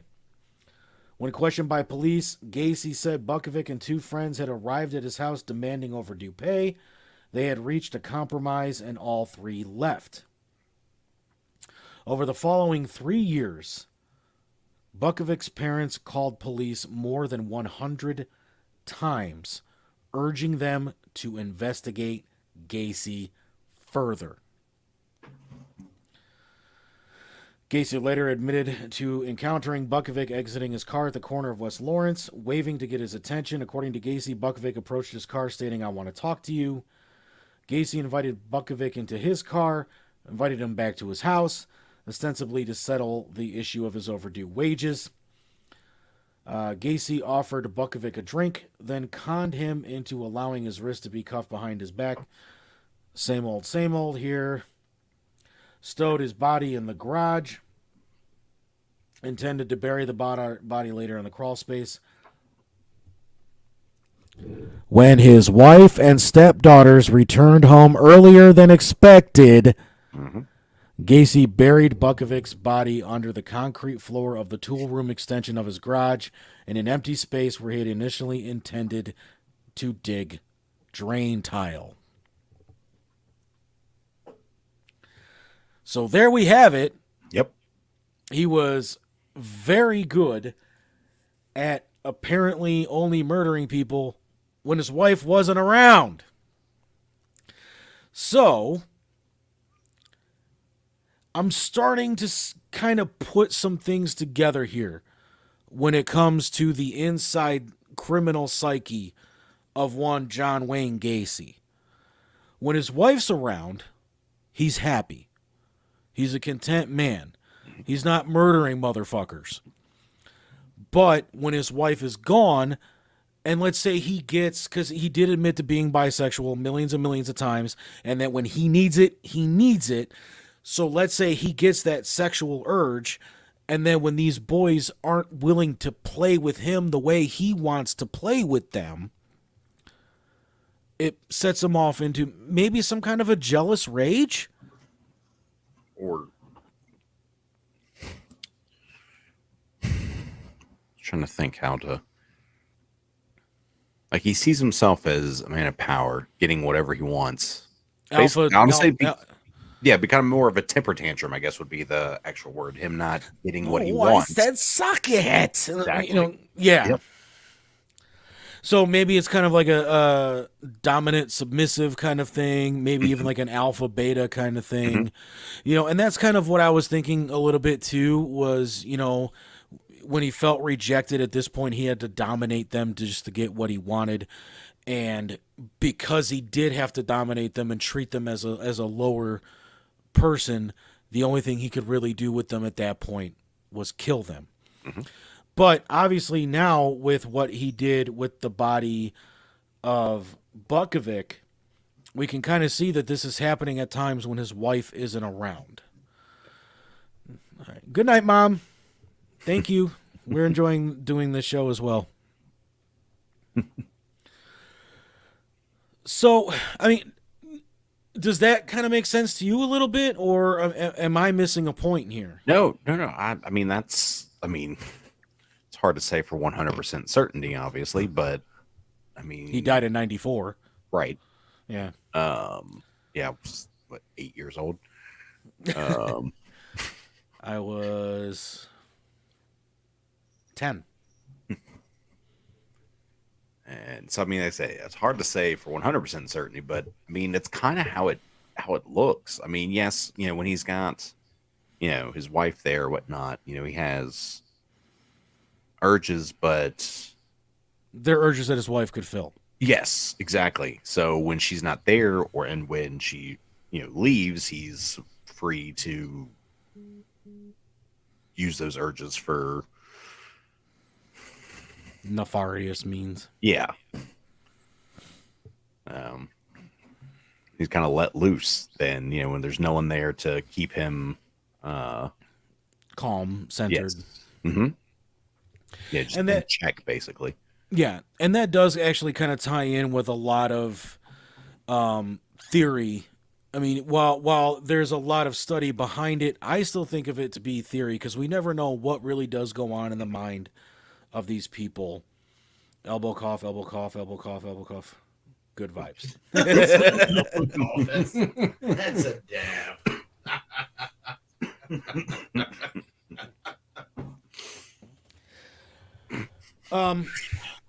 Yeah, but just from what we know about criminal profiling and the way that they've kind of tried to classify, especially this kind of predator, there needs to be some kind of trigger moment. And I think that maybe when his wife would leave, that would be the original trigger moment, the final trigger moment, because obviously this is when the frequency of the murders and the abductions would start taking place, would be his divorce. Mhm. And so he had what he called cruising years, and these started in 1975. In addition to the year being his business expanded, was also when he increased the frequency of excursions for sex with young males.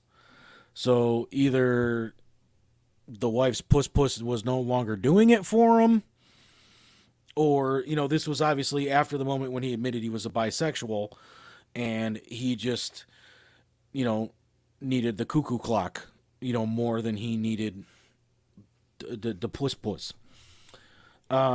He often referred to these jaunts as cruising. Gacy committed most of his murders between 76 and 78. As he largely lived alone following his divorce, he later referred to these as his cruising years. Although Gacy remained gregarious and civil-minded, several neighbors noticed erratic changes in his behaviors after his 76 divorce. This included seeing him keeping company with young males, hearing his car arrive or depart in the early hours of the morning, seeing lights in his home switch on and off in the early hours. One neighbor later recollected that for several years the sounds of muffled, high-pitched screaming, shouting, and crying had repeatedly awakened her and her son in the early morning hours.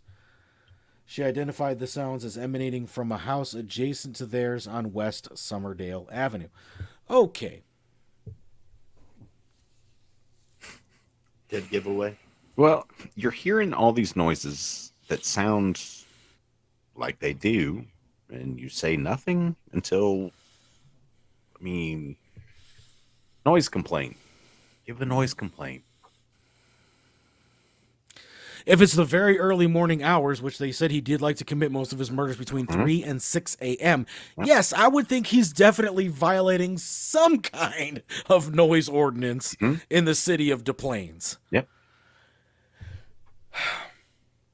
But not only that, you would think that, especially since the guy had just gone through a divorce, and obviously nobody really knows what the details of that divorce were, Nope. But all of a sudden you see him keeping the company of young boys, or young men, as it puts here. His car arriving early in the morning, leaving early in the morning, light switches on and off at weird hours of the day. Who are you going to call? Not Ghostbusters, but definitely the Des Plaines police. Mm-hmm. And just be like, yo, John from down the block is acting strange. There's something strange in my neighborhood, and I'm calling you. It's 1976. Son of Sam was already active at this point. We already had Zodiac. Yep.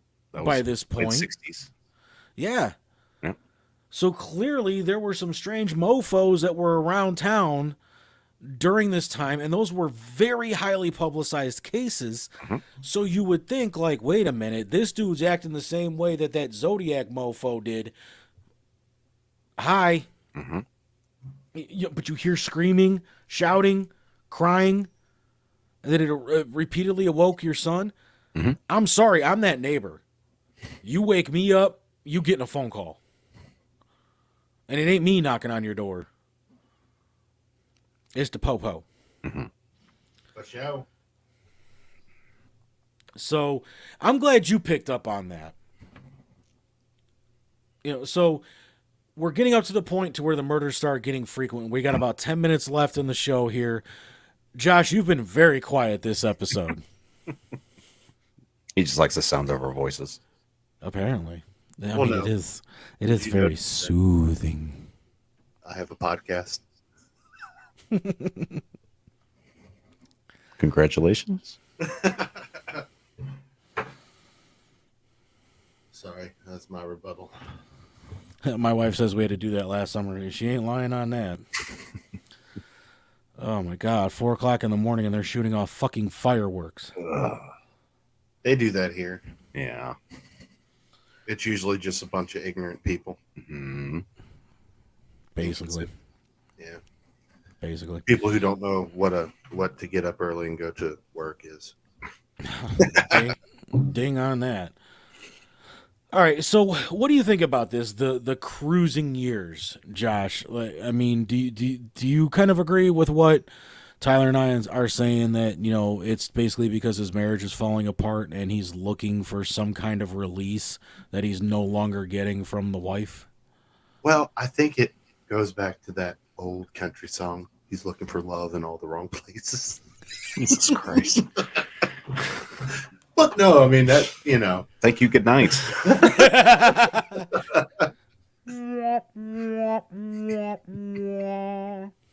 But no, that makes sense. He's got more Free time. free time, but he's got more privacy that he thinks he has. He doesn't think anybody's to the wise of what's going on. Although there is, and then apparently she just didn't want to open her mouth. For that, anyway. Apparently, she didn't want to be that neighbor. Well, and she says, adjacent. So, I mean, given how maybe the neighbor you could have a couple different options, but at the same time, it's still like, hey, I'm hearing this noise waking me up around this time frame every morning. Have someone drive by and see if you hear it too. Or, I mean, back in these days, and I'm not trying to pigeonhole anybody, stereotype anything, none of that. Please do not think I am. But everybody watched WandaVision. We all saw how chatty the frickin' neighbors were with each other about all the bullshit going on in the neighborhood during those times. Yep. You mean to tell me that Chatty Cathy and Downer Debbie didn't get together at one point and be like, did you hear all that shit coming out of John's house yesterday? Sounded like he was raping a poor little girl. But Well, it wasn't the 50s.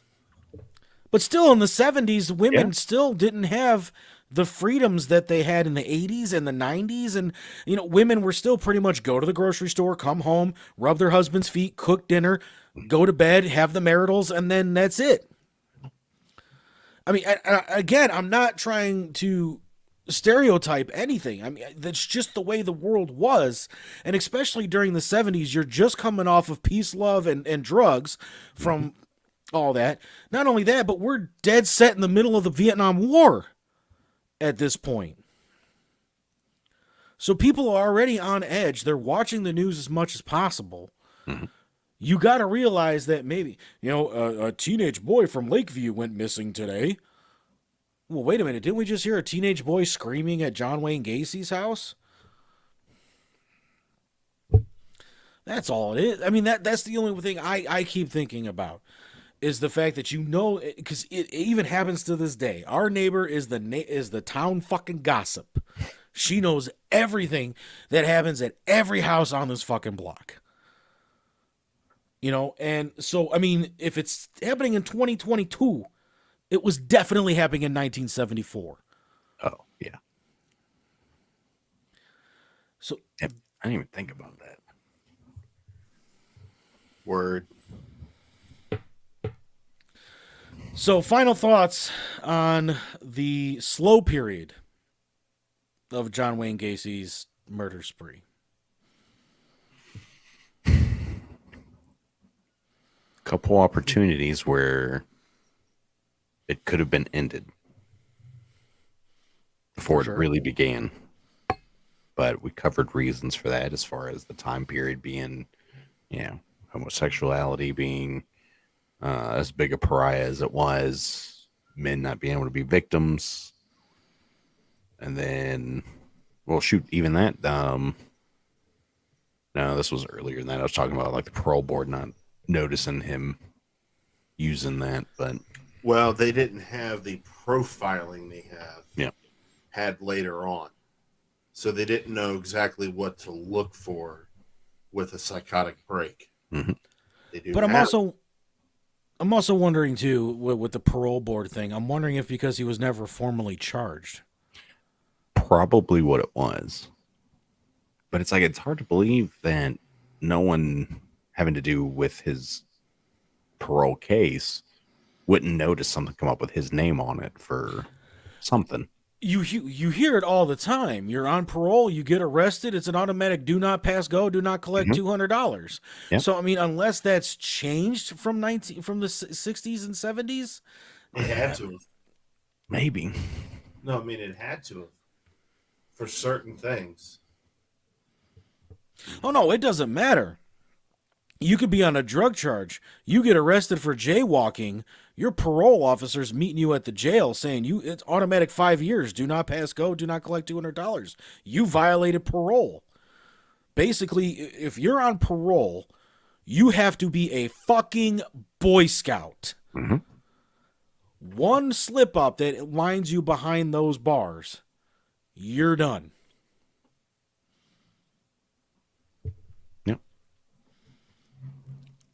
Word. But again, 71, 72, maybe, obviously today there are no jurisdictions. But maybe today, the teletype didn't go far enough to make it to Iowa from Chicago. Yep.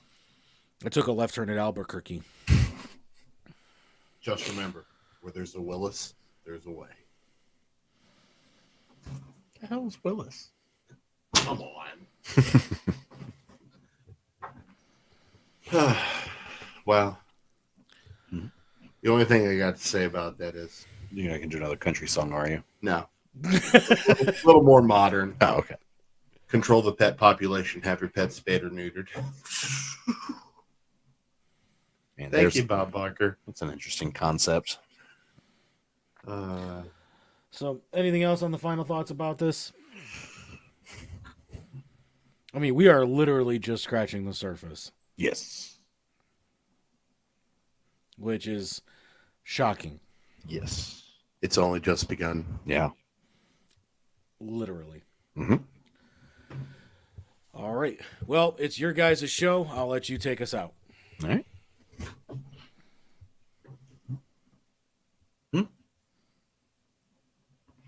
He's pointing. Hey, yes. Oh, no, wrong one. You told me to hit that button. What the other one there? What other one? The one picture that was up there. Where'd that go? Oh, it is on there. Yeah. Why is it froze? I don't know. It's just the system. So, next week, second part. Mhm. There might even be a third, fourth, fifth, sixth, seventh, and eighth. And there probably could be. But that's another story for another time. So, before we go, make sure you subscribe to all the Redline Radio LLC. I don't want to get in trouble for that one again. Facebook, YouTube, Instagram, Twitch or Twitter. I can't remember. Both. Mm-hmm. Yep. So you can find Redline Radio LLC on Facebook, Twitter, Twitch, YouTube, Instagram. I think that's it. And then, of course, you can find us on Facebook, Instagram, Twitter, like 8 different podcast platforms. Are we really on Twitter? Oh, yeah, we are on Twitter. Shows I how much don't know pay how to attention. use it, but it's there. So don't forget to subscribe, share, like, comment, show the love. And until next time, Yep. This Friday on Money's Crazy Mind, we are going to be talking with the owner of Redline Radio LLC, Dave Wallencheck, talking about the history of Redline Radio. And then next week, a man walks into a McDonald's in 1984. 77 minutes of pure terror follows him. Sleep on that. I'm lost. Good. That means you have to tune in. Yep. Teasers. All right, but until next Wednesday, for Josh Tyler, I am Lee. Too hot to handle, too cold to hold. You call the Ghostbusters because they in control. Motherfucking money for Money's Crazy Mind and crossing the mic. Until then, everybody. Tuesday. Yes. Today's Tuesday. I'm sorry, I had to say something. But It is Tuesday. yeah, it is Tuesday, unfortunately. But anyway, It means early day tomorrow. Womp womp. Mm-hmm. All right, you guys got an outro song or anything? No, but we need one. We'll have that next week. All right. Well, awkward segue out of the show. That's how we do it. All brown right. chicken, brown cow. All right. Well, we'll finish this conversation next week. Until then, everybody, have a week.